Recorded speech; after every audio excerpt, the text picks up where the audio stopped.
クラブダブル杯の価値が疑わしすぎると話題に。間もなく開幕を迎えるクラブダブル杯に向けて出場チームの準備が進んでいる。しかしクラブダブル杯は世界一を決めるにはふさわしくないという記事やコラムも見られる。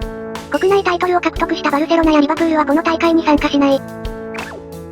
天下のマドリー、バイエルン、マンシー、チェルシーがいら世界最高峰の大会よ。CL 決勝にチームも出るし、ここ数年の優勝チームすべて出るし、南米王者とか各大陸の優勝チームもいるし世界一決める大会だろ。欧州退いたメッシもネイマールも見れるし楽しみでしかない。リバプールもバルサも参加する資格がこの数年間でいられなかっただけ。世界各地で行われた大会の優勝準優勝チームだけが参加権利としてのチャンピオンの中のチャンピオンみたいな大会位置づけに持っていけるのが理想。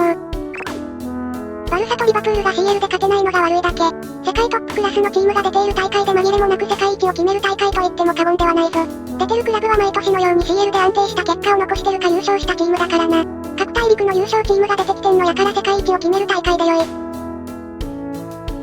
CL 優勝してないし、